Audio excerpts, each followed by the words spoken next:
Most of us don't really think twice about our diet or nutritional science until something catastrophic happens. Now, catastrophic is subjective. It could be a life-altering diagnosis or not fitting into your favorite pair of jeans anymore. I mean, I'm just going to be honest with you. Personally, after the last 3 years of learning about corruption in big pharma and big tech, it was simple curiosity that compelled me to open the forbidden door into big food. And since the government wasn't completely transparent about its internet censorship or what concoctions were being mandated in the name of shoddy pseudoscience, I figured, hey, you know what? It's probably highly likely that I'm also being force-fed BS about food in America. And I feel like I'm still falling down the most disturbing yet enlightening rabbit hole of my life. Every day I learn something new or about a different lie that I've been told about food. And one of my favorite new obsessions has been learning all about seed oils. You don't know what that is? Oh, you're about to. Today's guest is an expert on these industrial oils and believes that they are the #1 modern food ingredient wreaking havoc on virtually every part of our bodies, contributing to obesity rates, diabetes, heart attacks, skin damage, and more. He was so incensed and fed up with the excessive seed oils in our snacks that he founded a food company to combat it once and for all, and that's called Ancient Crunch. Through that, he created masa chips, a tortilla chip made with nothing but organic corn, grass-fed tallow, and sea salt. And he has said, and I quote, "Seed oils are so totally and irredeemably destructive that they can be described as nothing other than pure evil." So then why the heck are they in almost all of our food products? You can thank special interest groups, politically driven science, and corrupt politicians for that. And today's guest is going to explain it all. He believes that if we fix our food, we fix every problem that ails humanity, from unemployment to crime. He goes by Really Tan Man on social media, and yes, I'm going to ask him how he's so tan and what eliminating seed oils has to do with it. Please welcome Stephen Arena to The Spillover. I know that your name is actually Stephen, but you go by Really Tan Man, so I always call you Tan Man when I'm talking about you to my friends. I'm like, you got to follow this tan guy on the internet. And really, you've become one of the leading voices on the internet against seed oils, which is now something I was telling you off camera that I've become obsessed with. But that wasn't always the plan for you. You actually, a couple months ago, had this cushy $250,000 a year tech job, one of those tech big shots, but you left all of it behind because you were tired of seed oils in our snacks? Basically, yeah. Walk me through that thought process. So yeah, I see you did the due diligence on Twitter. Very nice. Hey, I don't go into these interviews blind. There's a lot of prep work. Nice. No, that's good. Yeah, well, the story starts a bit before, like a few months ago. So about 8 years ago, I started discovering everything about health. I basically was really sick as a kid, and I had all these sorts of health problems. I would have digestive issues. I was getting sick a lot. When I was in 8th grade, I got the swine flu, and then I got the regular flu 2 weeks later. That was the state I was in. And so when I was doing a study abroad in the first summer after freshman year of college, I was in Europe, in a world where I basically had to cook for myself for the first time. And so I started realizing, okay, not only should I cook, I started asking myself, well, what should I cook, right?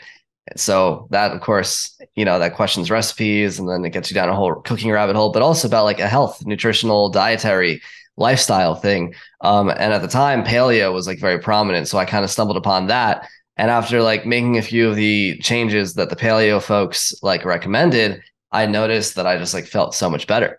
And because I was able to go from, the cooking to the eating to the how I felt after, because I had insight, this was vertically integrated, as they say. I had insight into the whole process. I was able to tie together how what I ate affected how I felt.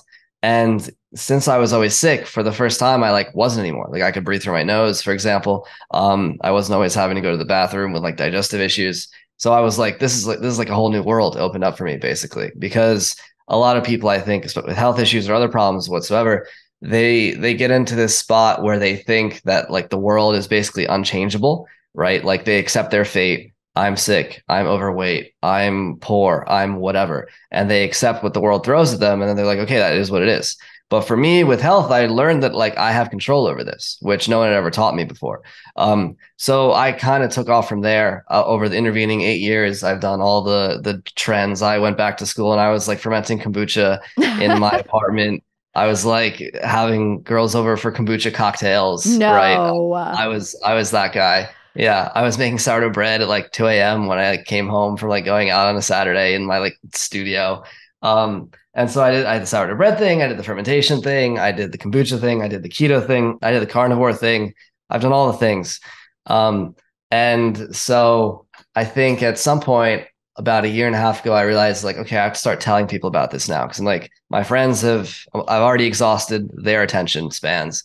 I already told them everything. I have to like tell the world. And so I started a TikTok account so like not this past summer, the previous summer, 2021. And then I did Instagram, I did Twitter. I went from there talking about everything I learned, the seed oils, the fermented foods, the probiotics, like the gut health, the tanning, the sunlight, the meat, a lot of talk about vegans and stuff like that, talk about keto. And that kind of ballooned from there. And I realized like I'd always been trying to like exit into, some kind of startup that I could do to like actually help make people healthier. And the opportunity to start Moss presented itself last year. And then after a few months of working on it, like after like 2 months of sales, we started in July. I like decided enough's enough and I quit my job. I was a software engineer at the time. And yeah, now here we are. Was that absolutely terrifying to quit the job? It was, I would say it was a little, I had to think about it for a few weeks. I had known for a while that like my career path did not lie in like the tech world, or at least not in that way, as like a peon. I did not like see myself working up the ranks and like becoming, like basing my career off of that.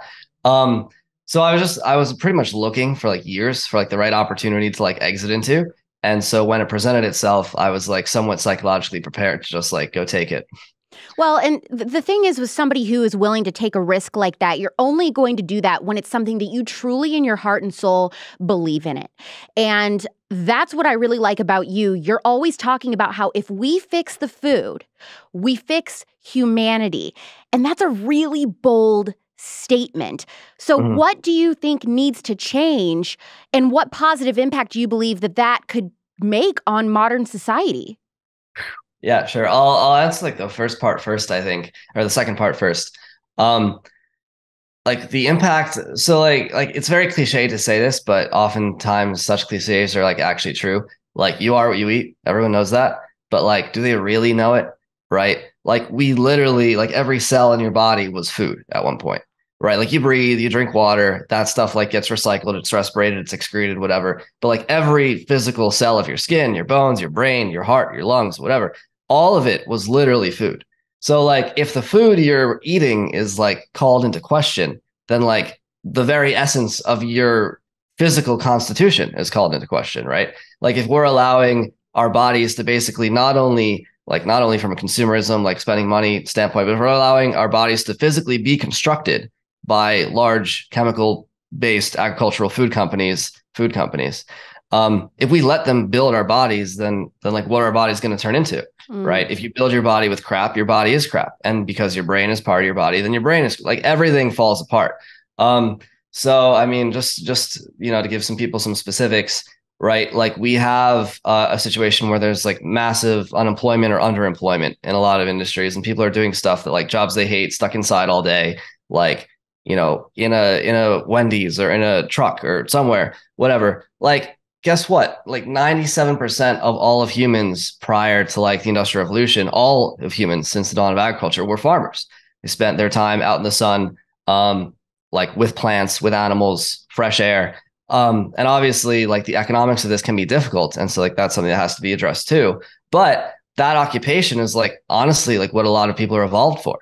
Right? Like we spent the past 10,000 years in civilization evolving to be good at like producing food and farming and being outside and all these things. So if we're living in a way that conflicts with it, people don't have pride in their work. People don't are unable to do things that really like satisfy them. They're unable to see the actual fruits of their labor, so to speak. So I think there's a big sort of alienation that people have in modern society that like could be helped by, having people make food as one piece of this, right? And then if you can have people growing and making good food, well, guess what? People pay more for good food. So that means like farmers who struggle to make a living, right? Farming is not a very glamorous career nowadays because they're farming commodity crops that are very cheap, very low quality. Like bottom barrel prices are paid.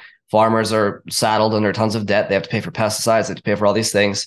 But if you can farm actually good food, which there are plenty of farms that do, that's like a viable business for a family to run, or for, an even bigger farm. That's like a viable business. People can actually make money because they're getting more of the dollars, or they're getting more dollars per amount of food, and they're keeping more of it because a lot of these transactions will happen direct from the farmer to the customer instead of going to the whole grocery distribution chain, which I've learned so much about and is an absolute nightmare. Yeah. Well, I did not know until, I'm not joking you, a few weeks ago that like the majority of food in a grocery store, it's not even food. I mean, even when you talk about like fruits and vegetables and stuff, if they're out of season, they're all just chemically made and produced. It's like not even a real tomato if it's out of season. It's like, why even eat it?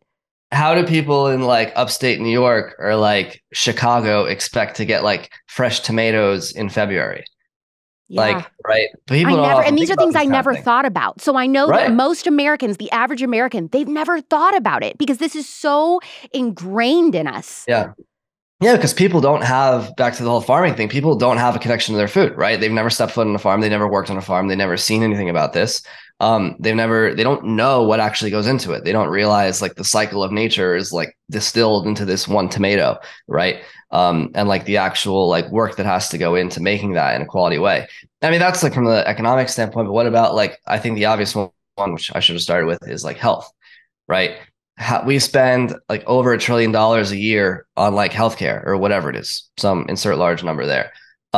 Most of that, I think 90% of that is chronic disease care. So not car accidents or someone got in a fire, but like people with chronic illnesses. And what do we know about chronic illnesses? Well, they're like lifestyle and environmentally derived.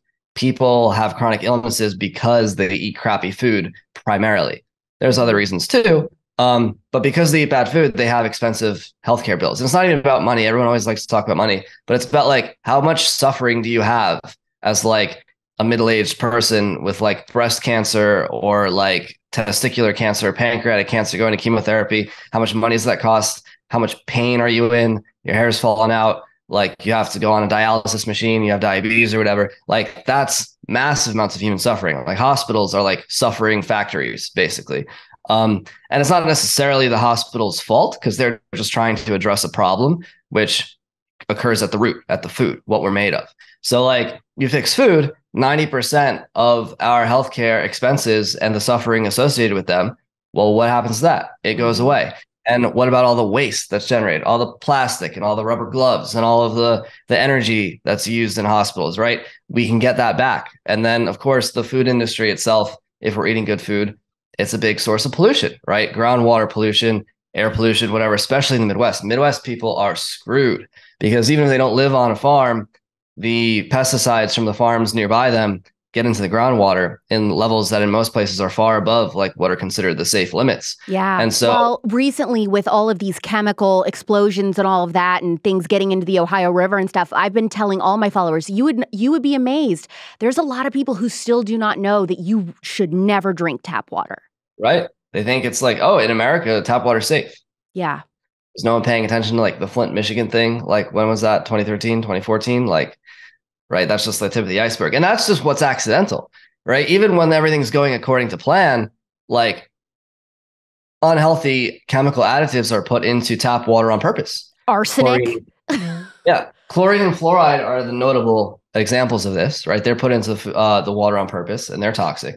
And then arsenic comes in accidentally and people don't know that. Yeah. And then, of course, if you buy bottled water, guess what? It comes in plastic bottles. Now there's plastic in your water. Yeah. So it's like all of these things are related. But if you fix the core issue, then you get these like sort of trickle down effects in all these different areas that like in a traditional sort of public policy sense would be separate and siphoned off into different departments or different NGOs or different think tanks and different departments at universities all concerned with one minor little thing. But that obviously that doesn't work. It hasn't worked. Why would we expect it to work in the future? What will work is fixing it at the core, which is the food.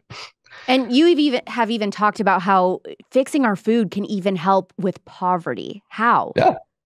Well, so like going back to the unemployment thing, right? Like so good farming practices require human labor. That's why they're not done, because human labor is expensive.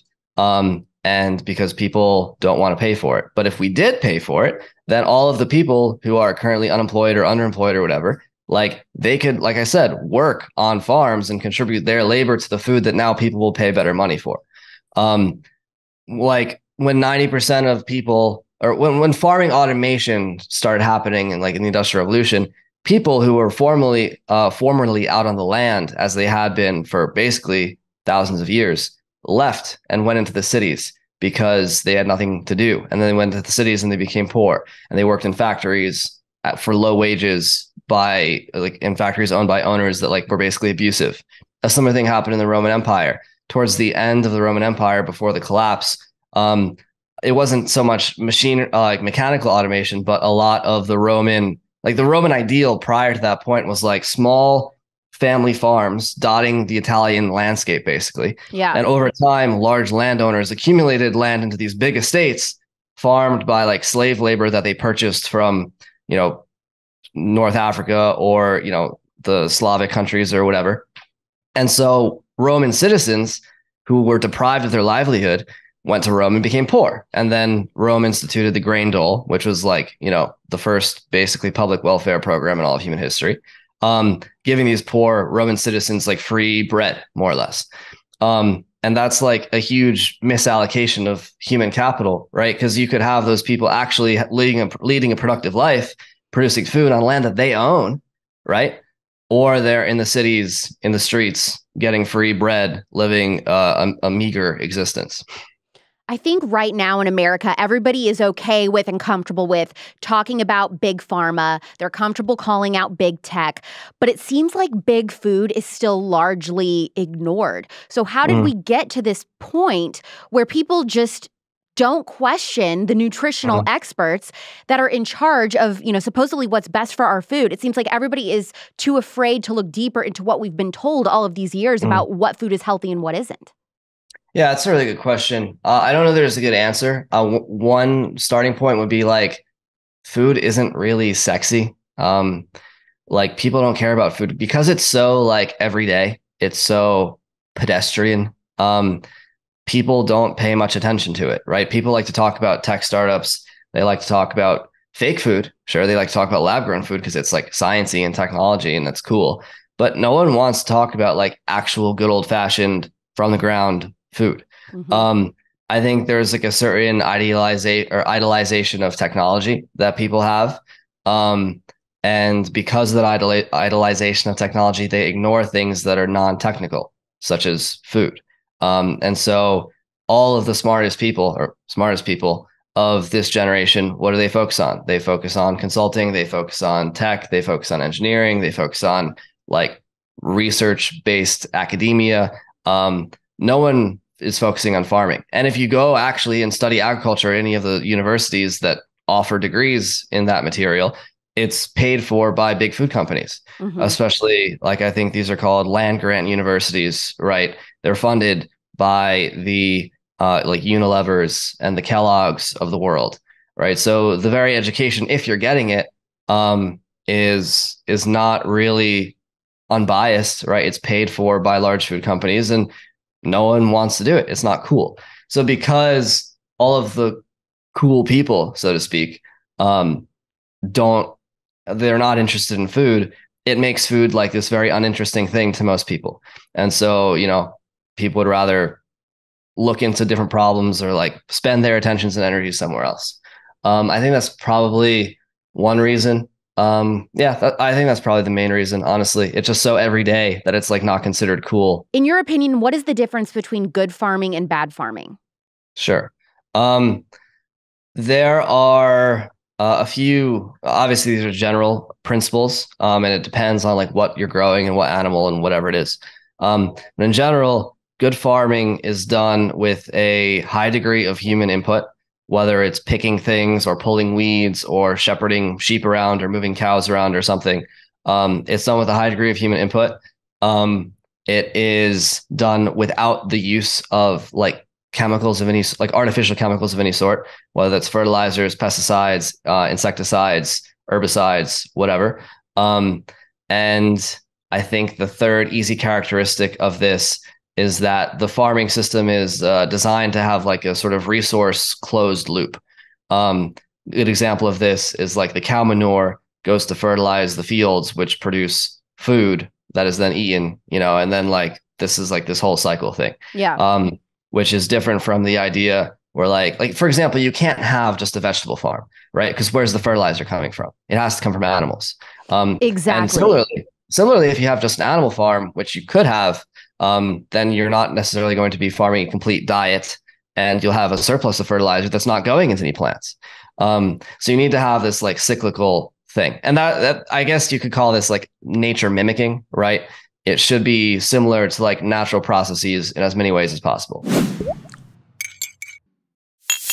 So we're in agreement, right? We're going through our pantries and locking those seed oils up. No, I'm just kidding. But we are going through our pantries today. We're throwing out every single item that has seed oils in it. And we're going to see a radical change in our health from the inside out. And ideally, without the seed oils, we're going to get really tan. One can only hope. While we stop neglecting our insides, we got to do the same with our health on the outside by taking care of our skin. It's never too late to start a real grown-up skincare routine, and that is why I use Neeme Skincare. Now, for centuries, scientists have been searching for the secrets of what causes aging skin. In 2015, scientific researchers found that a loss of collagen is a leading cause of visible aging. Now, collagen is what gives our skin a plump, glowing, youthful appearance. And here's what is awful. We lose 1% of our collagen every year as we get older. I love Neeme Skincare because not only are they conservative owned, their anti-aging line actually helps promote collagen production, brightens skin complexion, and helps skin retain moisture and lock in hydration. That is a number one concern for me as someone with dry skin. And boy, does it make a difference. With retinol, peptides, vitamin C, and hyaluronic acid, Neeme Skincare is the real deal. These are luxury skincare products that feel and smell so yummy, and they actually make a noticeable difference. Try it today and get 10% off by going to NeemeSkincare.com with code Alex Clark. That's NIMI Skincare.com with code Alex Clark for 10% off today, or just click the link in the description. You brought up how even if you're only growing plants, you still have to have animal product in the soil. And Right. that was one of the craziest things that I learned recently was that veganism, vegetarianism, no matter what, animals are dying. The whole thing is a farce. And then all this plant-based food is crap. It's not good for you at all. That was crazy to learn. Yeah, like people think, I don't know, plants have very good branding. Whatever lobbyists plants are paying did a really good job. Because whenever people see like the little green leaf emoji, it's like, oh, it's good. And whenever it's like an animal, it's like it's dirty, which I guess it makes sense, right? Because plants are just, people have house plants, they water them, nothing happens, but you have a cat or a dog, it poops on the floor, right? Like animals are like kind of dirtier in this sense. But yeah, I mean, life and death are like inseparable, right? Like no one lives forever, and like you have a balance like inherent in the fabric of like biological reality. And so if you're going to farm only plants, well, guess what? You're going to have to, for example, organic farming, organic vegetable farming. How are you going to kill the rodents and the other animals that try to eat your tomatoes and your lettuce, right? You're just going to let them do it? Of course not. You're going to put a fence around everything. Well, guess what? They get through the fence. If you want a fun example of this, you can look up like farm pest control on YouTube. And basically what you'll find is a bunch of farms, like vegetable farms or whatever, they grow lettuce or tomatoes or something. They'll hire like 19-year-old kids with like a BB gun, like a 22, and like a night vision, like little scope to like sit outside the barn and just like shoot rats at like night, right? You'll see photos of like, piles of like crows or some other birds just like that they shot because they were eating all their plants. So you have to kill the animals. But then no one talks about it's like, okay, meat is murder, right? If Yeah. I were to eat a cow, that would support me for like half a year, an entire cow, one animal. So, actually, no, that would support me for about an entire year. So yeah, one cow per year per person. One animal had to die. But if I want to eat lettuce and tomatoes and all these things, well, not only did I have to like kill a whole bunch of rodents that got in the way, right? And I had to use animal-based fertilizer to make those plants grow in the first place. Like I have to displace an entire ecosystem, which would involve grasses and birds and trees and bees and worms and little foxes and rabbits like running around through the wilderness. I have to basically genocide all of that, right? And replace it with like rows and rows of like the same crop, you know? So yeah, the vegetarians' heads are exploding right now, Tan Man. It's like, so people, it's funny. You can say like meat is murder. And I didn't come up with this quote, but it's hilarious. Meat is murder, but veganism is genocide. Like you literally take the land and you turn it into an outdoor factory devoid of all life other than the exact species of plant you're trying to grow. And biodiversity, of course, is like the principle of nature. You have to destroy biodiversity to like grow plants in like an efficient way.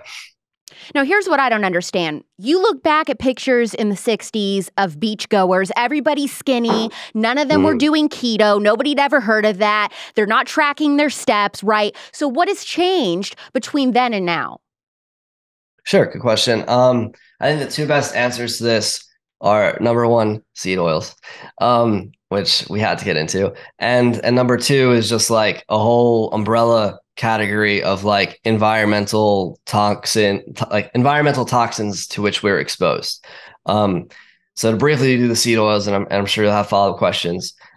Seed oils were never part of the human diet of anyone in any capacity prior to the 1920s, because seed oils, like in order to make the oils from seeds like a viable, like quote unquote edible product, you need industrial technology that literally did not exist until then. Mm-hmm. So canola oil did not exist prior to the 1920s.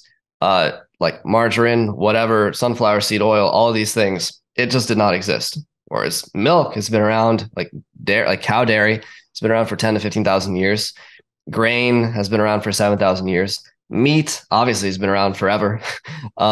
Seed oils are new, right? And they're a product of industry, and there's no way around that.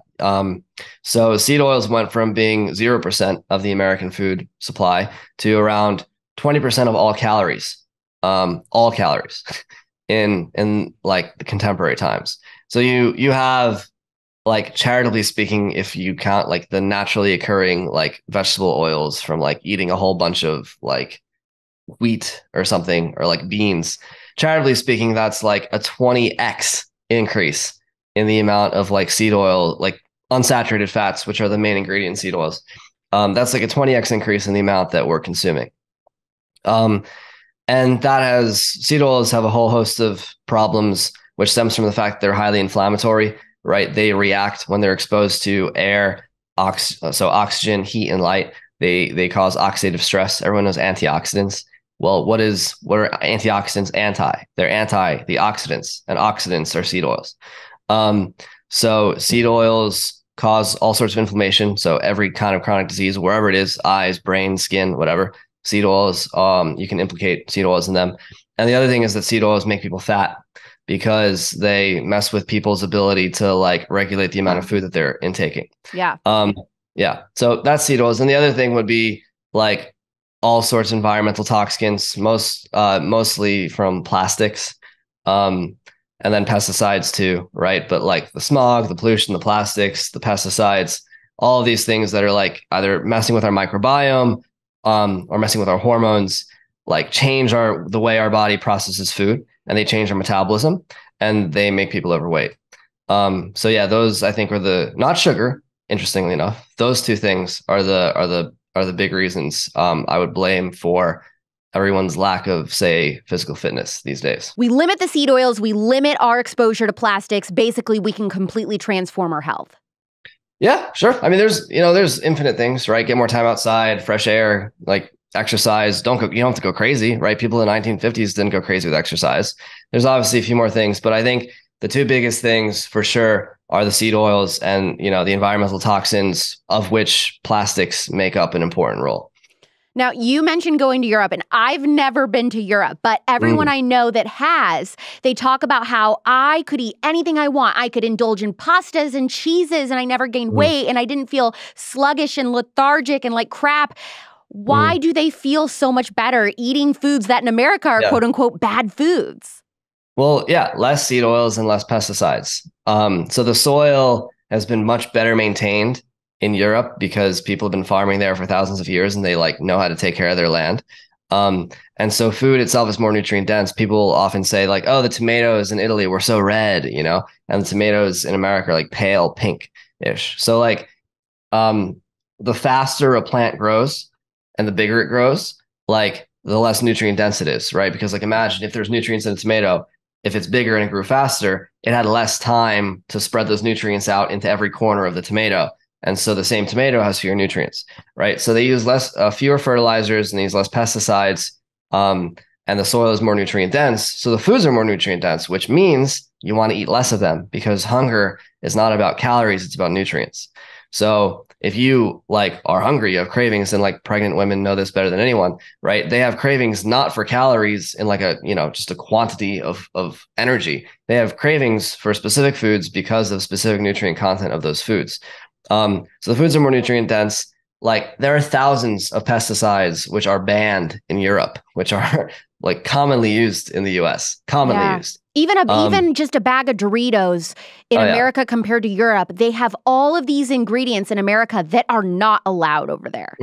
Yeah, the food additives, the colorings. I actually wrote a whole Twitter post and Instagram thing on this recently. That was my best performing post. It got 50,000 likes. I was blown away about all the things that are illegal in other countries, but not in the US. And why is that? Why are they not illegal here?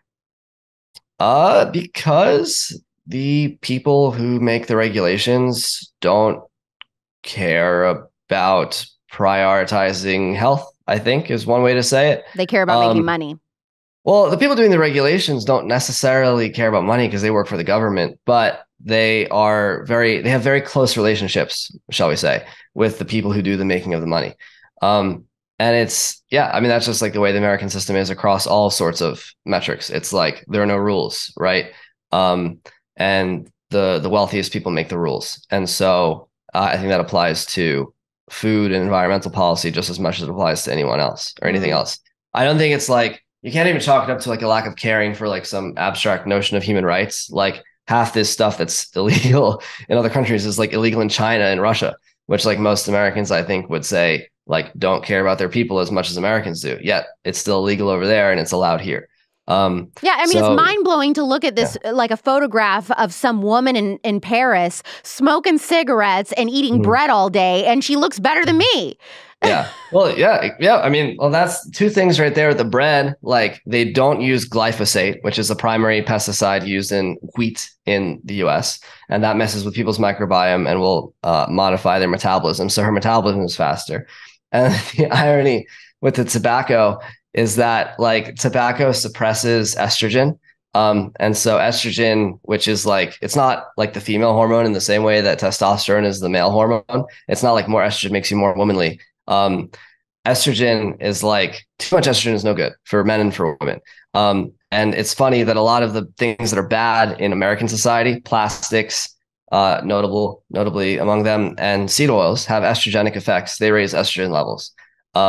And so ironically, the tobacco smoke is suppressing estrogen, which has a tendency to cause excess weight gain because high body fat is estrogenic.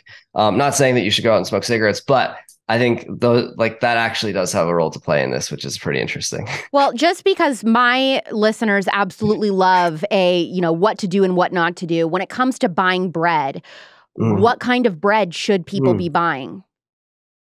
That's a good question, isn't it? It has a very good answer, but the answer is not easy because it's it basically eliminates 99% of bread that one could conceivably buy. Is it sprouted? Sprouted is one thing. So it has to either be sprouted or sourdough. The grains have to be 100% organic right off the bat. they should be some ancient or heritage variety of wheat, not like a modern GMO'd hybridized variety. And I think importantly, bread should be freshly milled. So like the amount of time between when the wheat is turned into flour and when that flour is turned into bread should be as minimal as possible. And also the bread should not have anything else in it other than flour, water, and salt. Um, you don't need soybean oil in bread, Yeah. which is in most of the grocery store breads. You also don't need high fructose corn syrup in bread. You don't need enriched like bromine enriched or whatever like synthetic vitamin enriched flour either. So some breads are better than others. Like local bakers are like your best bet. I literally know of only a handful of bakeries like in the entire country that like bake bread according to like what I would consider ideal standards. So And do you have a like list somewhere of these bakeries for people? I do. I have a list of like good farms and good places to get food actually. If they go to Shire app, like SHIRE .io, they can search from where they are and they can find all sorts of farms and like healthy ways to get healthy food, like ingredients mostly, like Sweet. grocery shopping and stuff near them. When the government started to subsidize things like sugar, wheat, corn, soy, Mm. we were told that they were doing that because this was going to make all of the food more affordable. Families are going to Mm. be able to eat. And technically, that is true. Yeah. But what was the real cost? Mm. Yeah. So a lot of the food subsidies started during World War II. So there were like issues with supply chains in the US food system at that time. And the government fighting a war needed to make sure that food, was made available. And so they started paying farmers to grow food. And they were basically like ensuring them that like, hey, it doesn't matter if you sell it or not, like we'll buy it from you. Like, don't stop growing food. That was basically the program. And it just so happens that once you start giving people money for free, it's usually hard to stop. And so after the war, it did not revert back to like no more subsidies. They just continued. And so subsidies became a very significant part of like Midwestern politics in particular, but then like national politics in general. And of course, when you want to subsidize food, if you're trying to like run a war, you need to subsidize the things that will make the most impact, like the biggest scale. So you're going to subsidize the things that are easiest to produce and easiest to store, notably the grains, wheat, corn, soy being chief among them. And that just like continued to happen until now. But a big change occurred in the 1970s when Nixon's like agriculture minister, I forget what the title is, the guy basically had the policy of get big or get out. That was his policy to US farmers. Arguably, it was arguably people like the big food companies encouraged this sort of policy. And so that was what the federal government told farmers, right? They set their policies accordingly, they set regulations accordingly. It made life difficult for people for like small farmers to exist, either like in a regulatory sense or from a financial standpoint. And then here we have it. Like the entirety of the Midwest is turned into like basically toxin growing factories outdoors. And they end up in all our food because we don't know what else to do with them, right? We don't want to just like light piles of corn on fire. So they made high fructose corn syrup and they put that in sweeteners. They make soy protein isolate and put that in protein powders and protein bars. That's why like America uniquely has like corn in almost every single packaged food. Right. And Yes. yeah, and it's not that like corn is inherently a problem or even soy is inherently a problem. It's like when you start consuming things that are grown in, that are such poor quality that they're like not meant to be consumed at all, or you're like consuming sort of isolates or extracts like high fructose corn syrup or soy protein isolate that are never meant to be isolated. And you're doing it in like massive quantities at every meal, 3 meals a day, in like every snack food and school lunches and whatever. That's when it starts to cause a problem. And we've seen public health decline over the same period. Yeah, you can really trace back and see the connection between the food subsidies and Mhm. basically all of the health ills that we experience on a day-to-day basis as Americans. Now, Right. you have said, and I quote, that seed oils are demonic. Do tell. Oh boy. Yeah. So this goes back to I think I used the word satanic because it has Oh, like Even better. Alliteration is important. Um, but yeah, seed oils are a problem because um, it's not as if like they have certain targeted effects that are like, oh, X is bad for your skin or Y is bad for your eyes or something, right? People often think about foods or vitamins or toxins in that way. Um, Seed oils are uniquely bad because they undermine the fabric of human biology in like a very real way.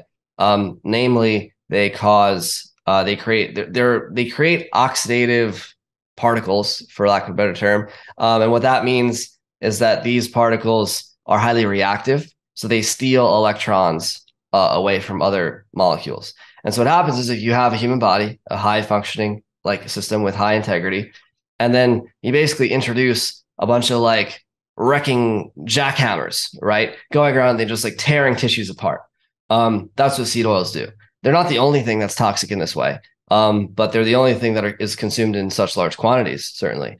And so because they have this effect where they like tear apart biological matter as that's just like what they do. They degrade and they produce molecules that tear apart living tissue.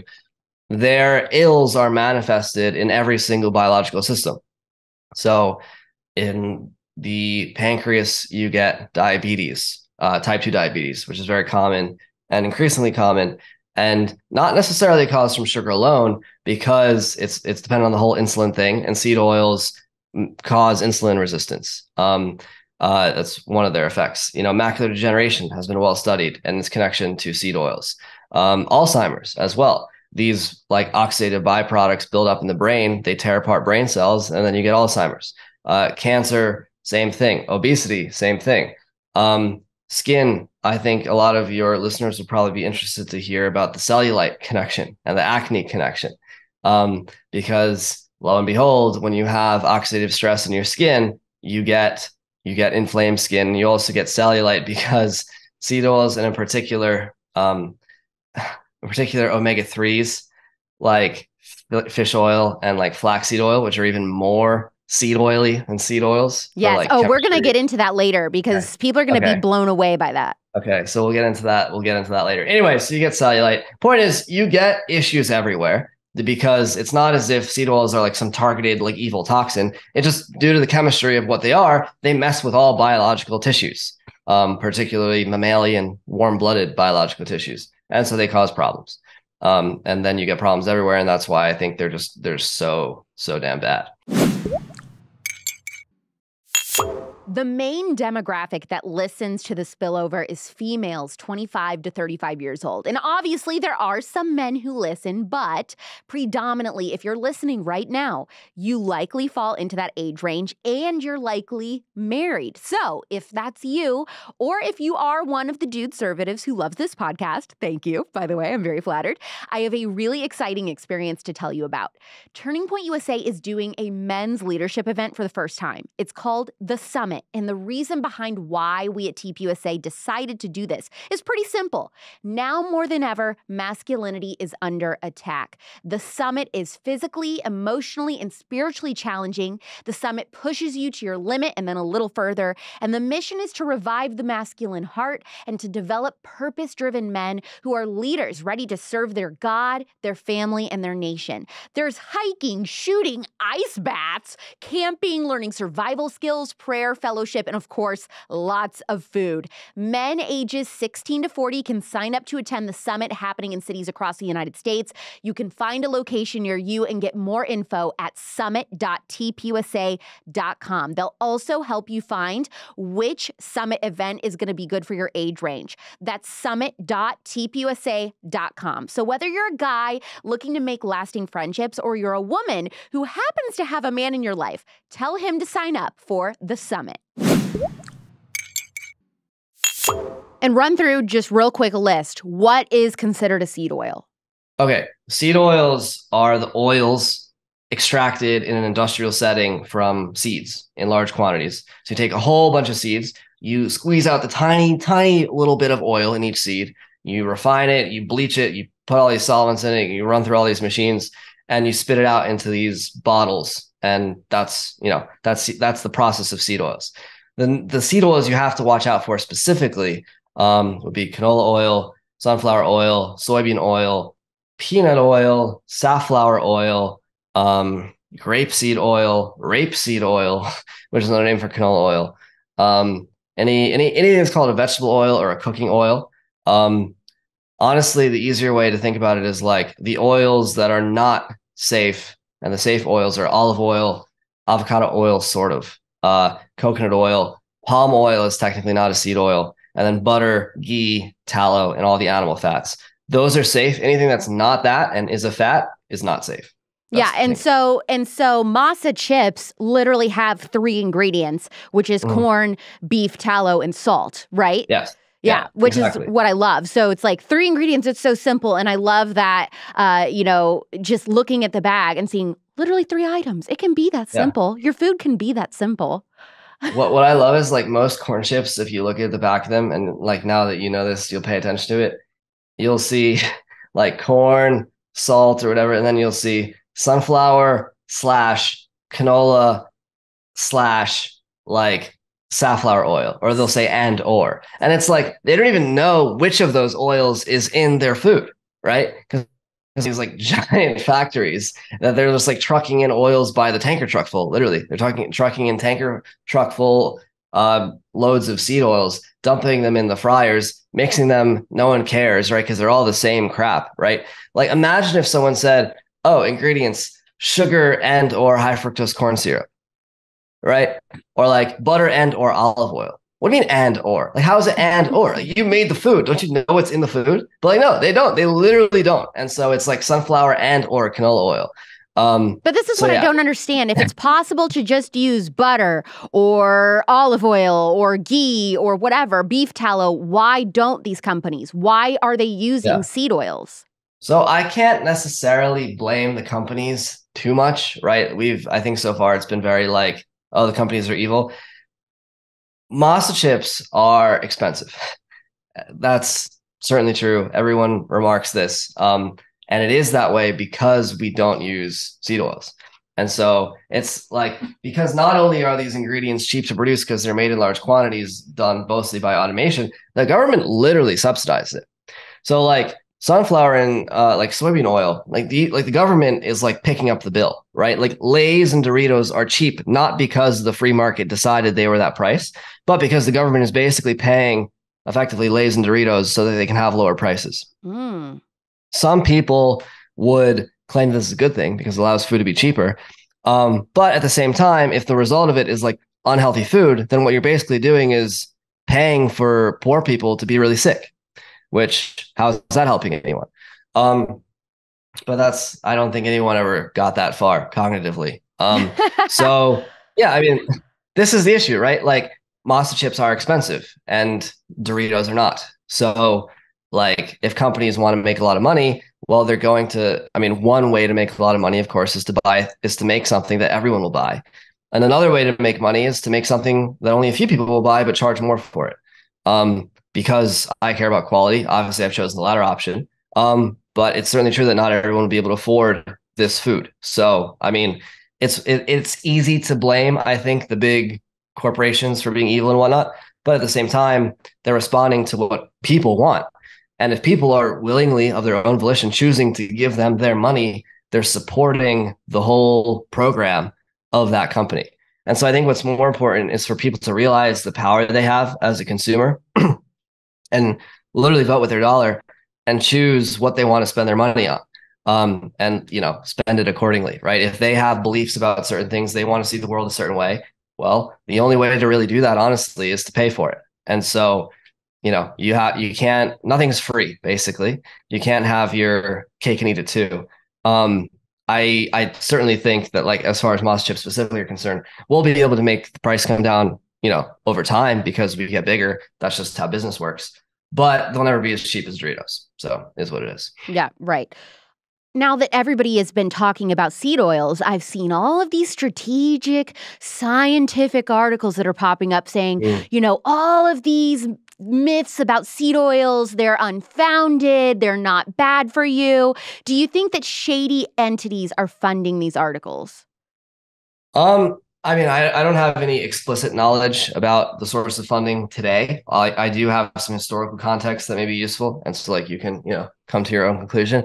Um, the American Heart Association was like a small little ragtag group of doctors in like the 1920s. I think it was started in 1924. They basically did nothing for a decade or so until Procter and Gamble, who basically invented Crisco, which is more or less the first seed oil widely consumed until Procter and Gamble gave them what in today's money would be a substantial number of millions of dollars as a grant to like fund their nonprofit.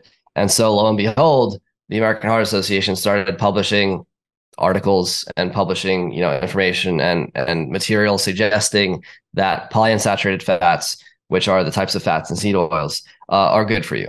I think the best source on this would be Nina Teicholz's book called The Big Fat Surprise. She really goes into the whole history of if you should interview her, honestly. Well, Nina was in the Beyond Impossible documentary, was she not? I don't know. I didn't watch it. I think she was. I don't know, but her book's amazing, honestly. So like everything I just said is literally from the pages of that book. She talks about the history of like the seed oil industry and its like collaboration basically with like the scientific establishment, which it's highly well documented that this existed.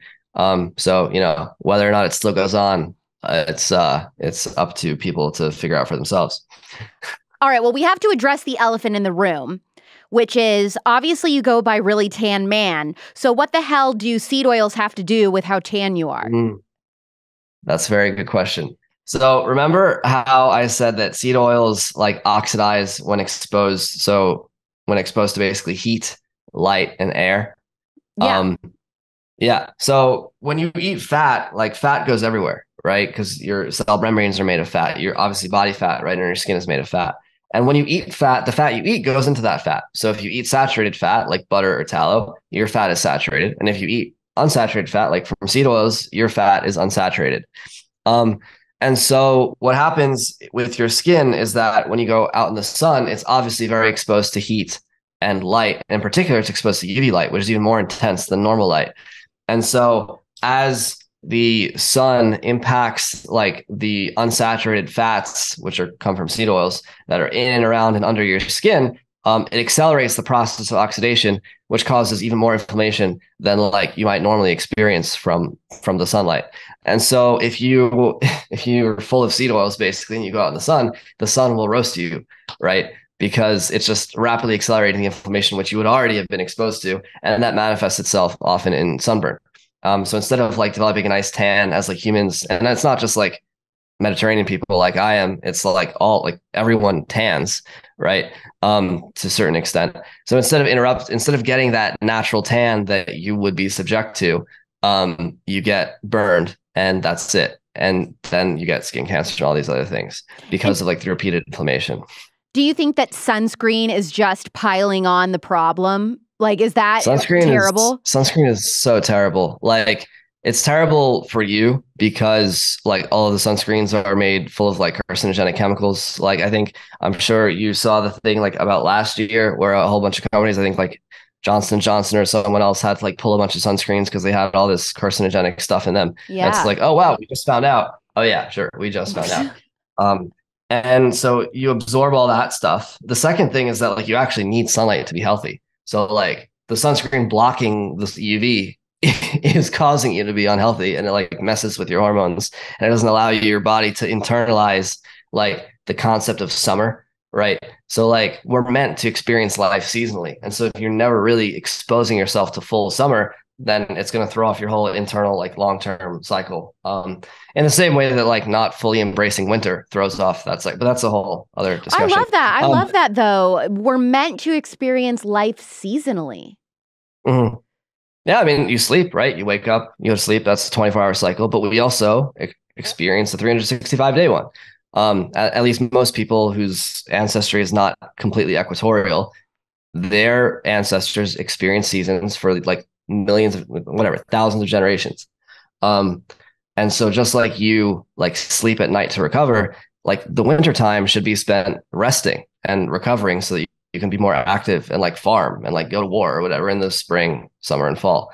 Yeah, so that's true. But regarding the tanning or regarding sunscreen, so yeah, it adds toxins to your system.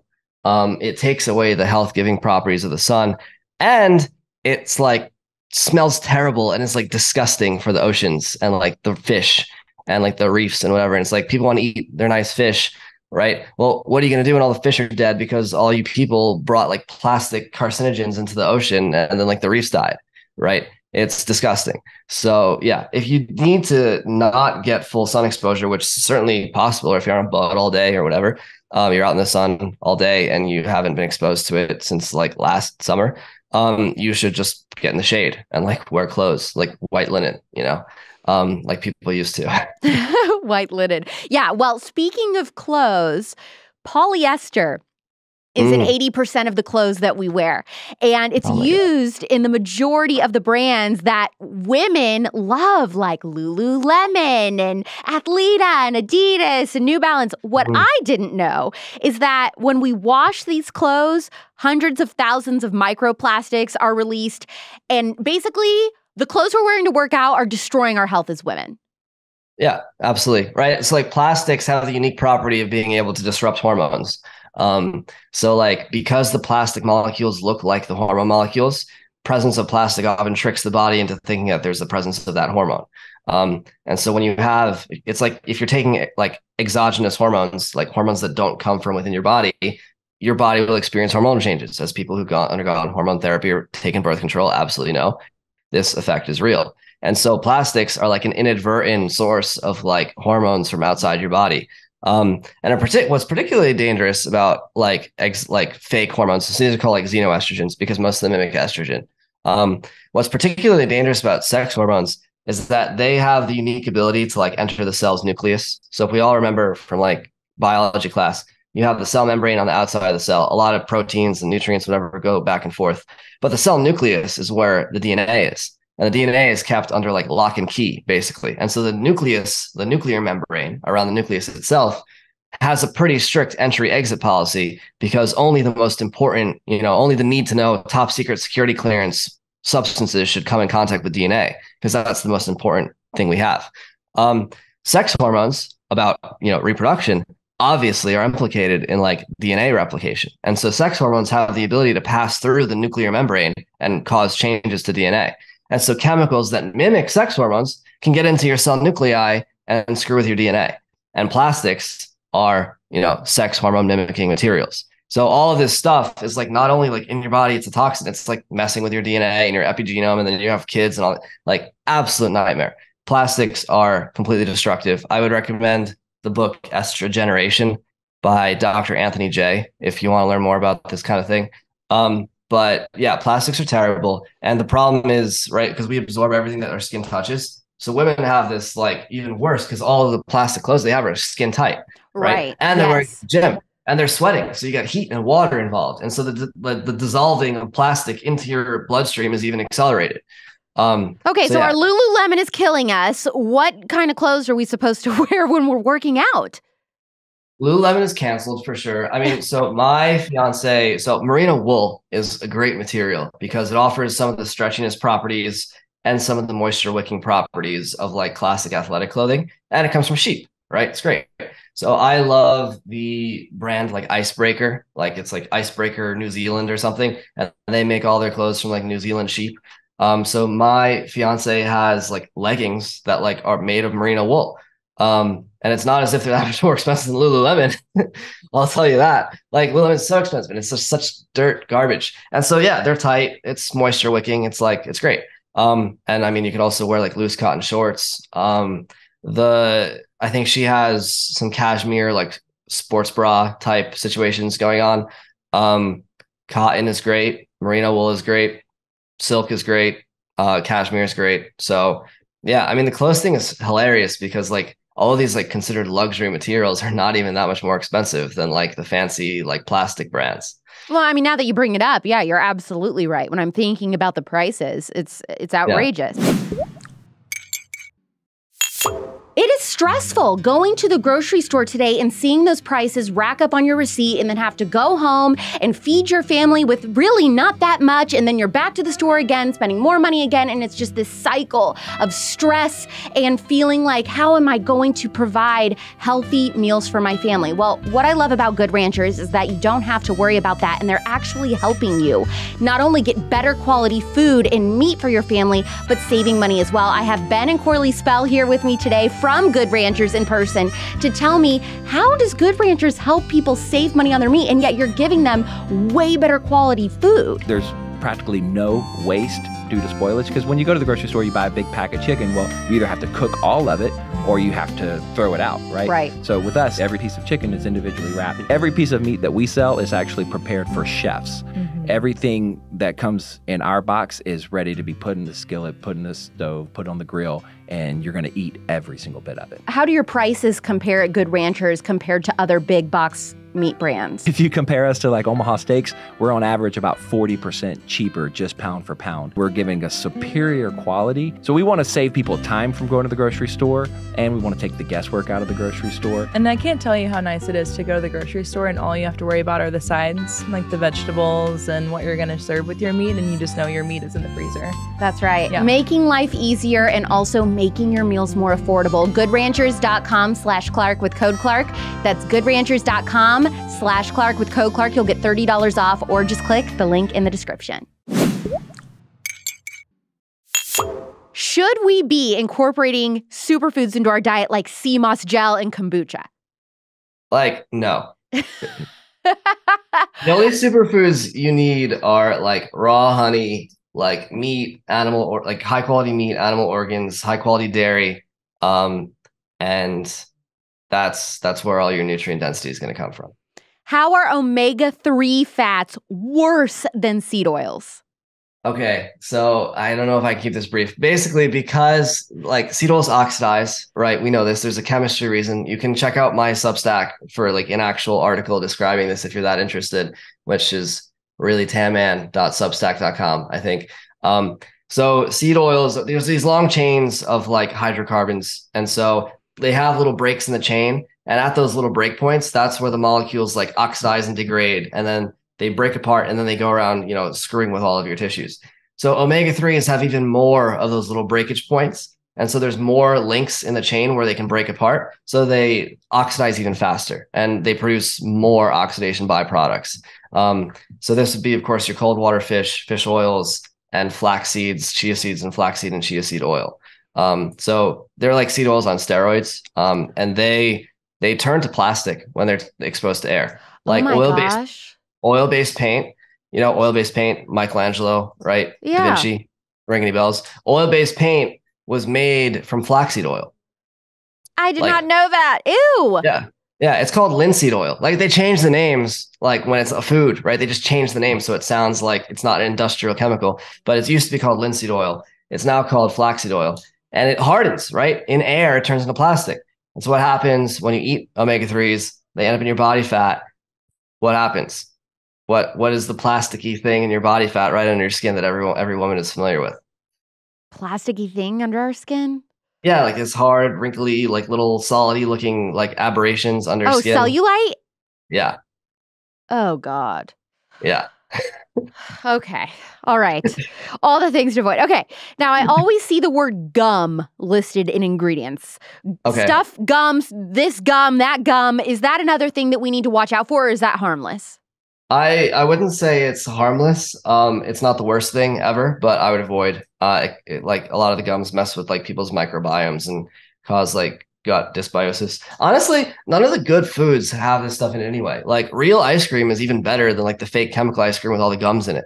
Oh, like, you know what I just ordered? What I just got is trying for the first time, brand shout out randomly, is the Alex ice cream, ALECS, the Nice. A2 ice cream. Have you ever tried that?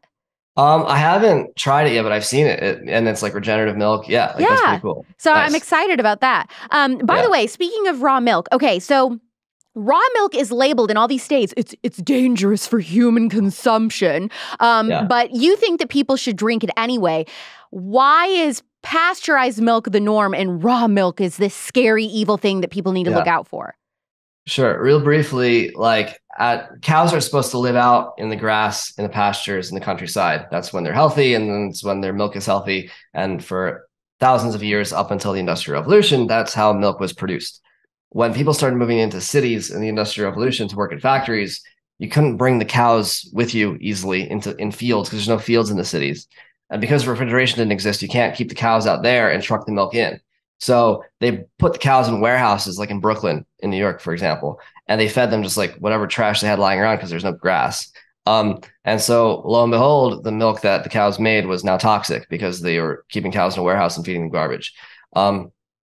Part of that issue was that they had a lot of gross bacteria growing in the milk. And so they decided instead, of course, like fixing the diet of the cows, putting them back out on the land like they're supposed to be. If you just boil the milk, you kill the bacteria, it's fine. And it is fine in the sense that it won't instantly kill you, but you lose all of the nutritional qualities of good milk, right? It's like a useless, gross, disgusting food that just happens to not kill you instantly. So because the dairy producers could no longer be sued, everyone sort of was happy with this. And then by the time refrigeration was invented, which could have solved this problem because you could keep the milk out in the countryside and then under refrigeration send it into the city, pasteurization industry was basically already set in stone with like a legally enforced monopoly through like our friends at the FDA or USDA to keep pasteurization required. And so now here we are like 100 years later, basically. And only in the past like decade or two, are states like reversing the wholesale ban on raw milk. Because when it's produced right, it's obviously very beneficial. And we're able to do this now because of like modern technology that like allows us to transport milk farther from where it was initially made. Are you familiar with Ballerina Farm? Oh yeah, my fiance loves her. Okay, yeah, so she's fantastic. And every time Ballerina Farm is posting her kids milking a cow and just drinking straight from the pail, she's getting thousands of comments of people like, "That's not safe. Your children, they're in danger." Yeah.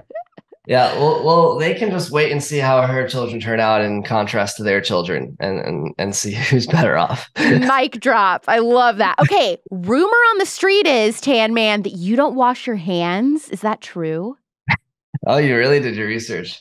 I don't not wash my hands ever. I just don't wash them that frequently, and I don't use like chemical or antibacterial soap. Like the soaps we have, I have a hand soap that's like it's basically made of olive oil. And like that's kind of it. It's like olive oil turned into soap, and I'll wash my hands when they get really dirty.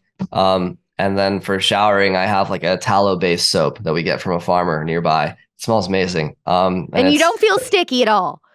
No, I'm great. I'm good. Obviously you can't smell from over there, but I'll take your word for it. I mean, you are engaged, so you can't smell that bad. Yeah. You know what I mean? Exactly. Yeah. Okay. So I mean, I like antibiotics in my hands. Like your hands have a natural healthy bacteria on them, right? Just like the rest of your skin, and that's good. It protects you from bad bacteria.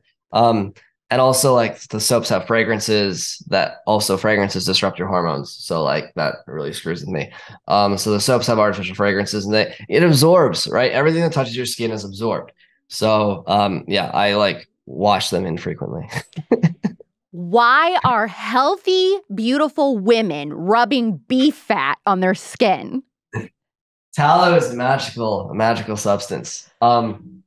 So obviously, your skin has oil on it, and so most skin hydration products, as I'm sure you're familiar with, contain some kind of oil. And the problem is most of those oils in most skincare products are seed oils, even though they have creative names like jojoba seed oil or whatever. It's seed oils. Yeah, it's like jojoba or whatever it is. Jojoba, yeah, whatever. Who knows?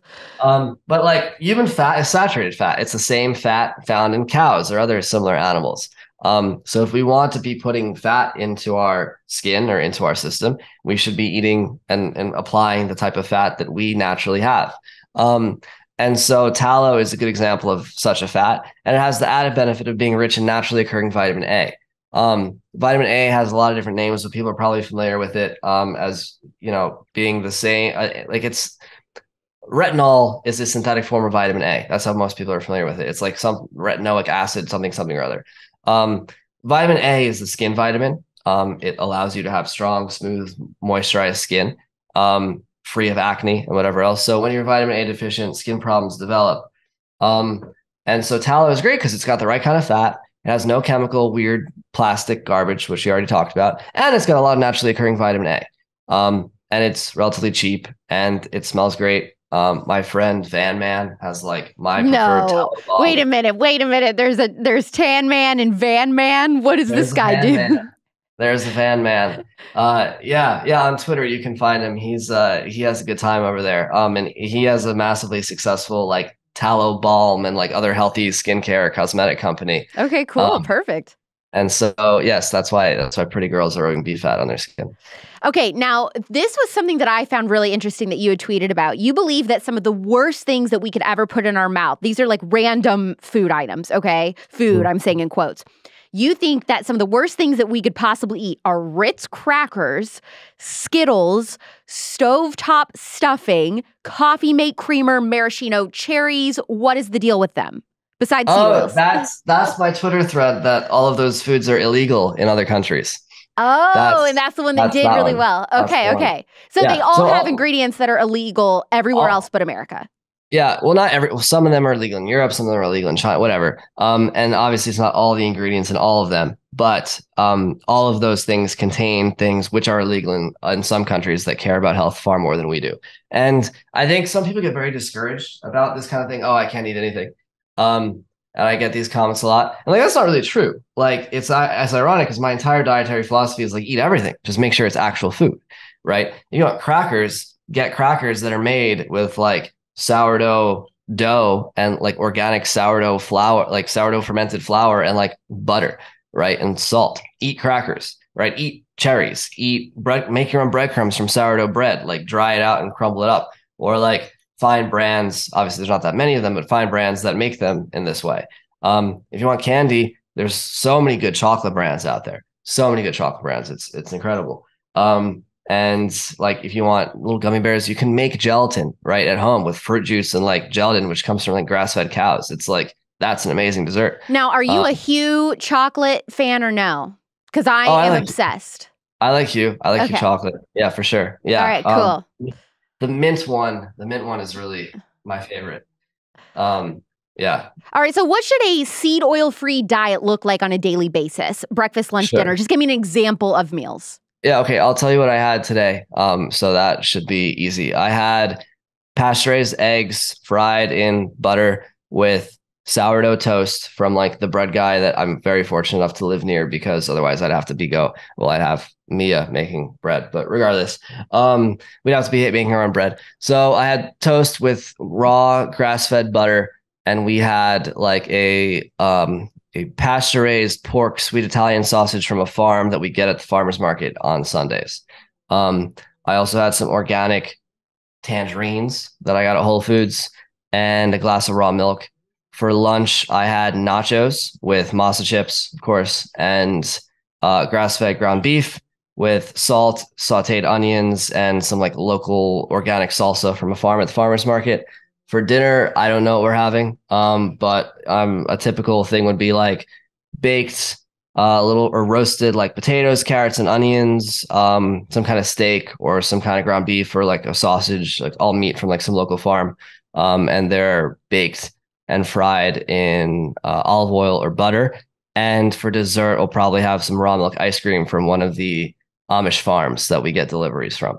Wow. Okay. Yeah. See, and I think people just get really freaked out because they do just get very nervous about the amount of money that some of this food costs, like you were talking about. Yeah. So what is your advice to people that are worried about like, well, I can't shop exclusively organic or raw or whatever because it's too much?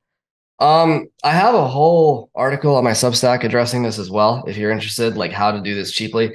And I mean, it's not going to be cheap, right? Like that's just is what it is. Like you have to understand that what you're doing is like not going to the hospital and being sick like every year once you start turning 32, right? I had health insurance at my last job because it was amazing, like tech bro insurance, and I like didn't use it because I'm like, I don't need to go to the doctor, right? And like I don't really have health. Well, I do have a health insurance at the moment, but I don't really have anything good. But I don't use it. I don't need it because, right, like I don't have to go to the doctor. So understand that it's not like you have to think about your budgeting and like you have to zoom out basically. And the second thing I would say is that people spend a lot of money on things that are not contributing to their health or happiness. I think the average American woman spends over $300 a month on cosmetics and makeup, like a month. Guilty. Yeah, I mean, and if you can afford it, whatever. I mean, I personally, I'm not the biggest fan of makeup for health and other reasons, but we need to get into that. But the point is, if you can afford it, go ahead. But like, what's more important to you, your makeup or your food? And that's a choice people have to make for themselves if they're budgetary constrained. If you're not, great, buy whatever you want. But if you are constrained, you have to make that choice. Also, going out to eat, right? You can spend $70 like on a dinner for two, and it's like terrible, and it's cooked in seed oils.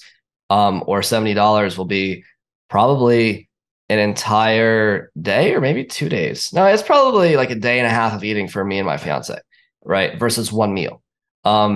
And so, yeah, cook a lot. And also you can buy stuff in bulk. You can buy half a cow, stick it in the freezer, right? Like that's the thing you can do.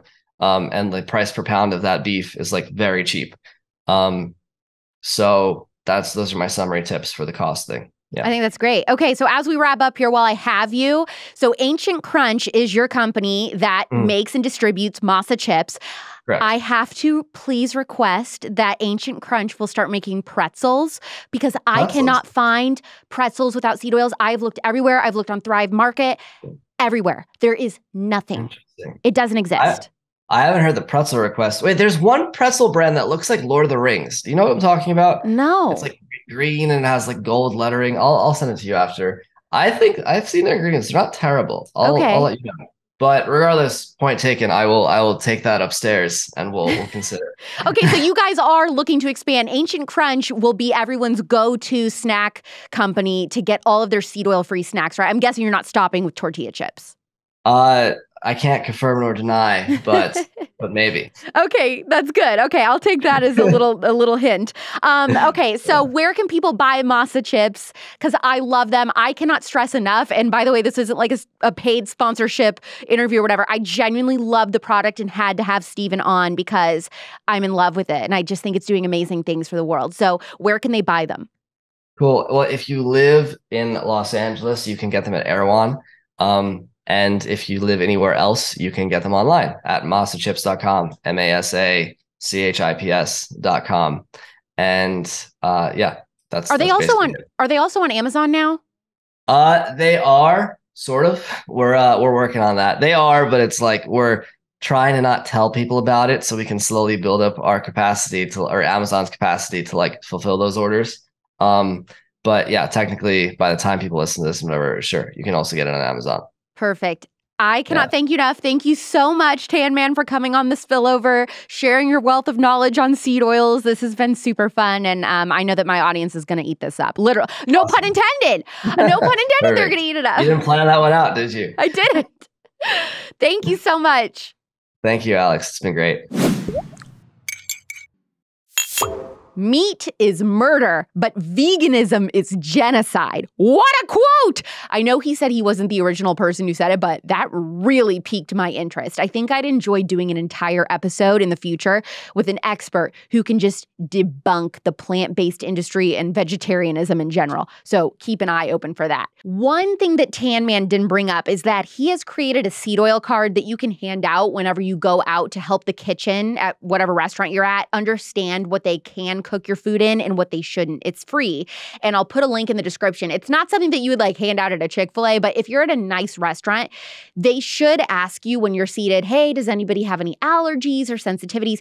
And you can say seed oils. So I will link that in the description so you can print it out. You can keep them in your purse. It's just a really easy way for people in the kitchen to be like, okay, this is what a seed oil is. This is what they can't have. This is what's acceptable to cook their food in. Very helpful. Also, I do have a discount code for Masa Chips. If you want to try them, I will link that in the show notes with the code that you need to use. Next week, I have another episode on par with this one. I am talking to a very big influencer in the health and wellness space. She is openly Christian and conservative. A ton of you follow her. She was canceled recently for her stance on traditional marriage by a very popular, non-toxic toxic brand. And her and I discuss our thoughts on the biggest wellness trends at the moment, from bee pollen to coffee enemas. You will be obsessed, and it is a note-taker episode for sure. That comes out next Thursday at 9 p.m. Pacific or midnight Eastern, depending on where you live. Subscribe to Politics on YouTube so that you can watch these episodes every week. I'm Alex Clark, and this is The Spillover. Love you, mean it, bye.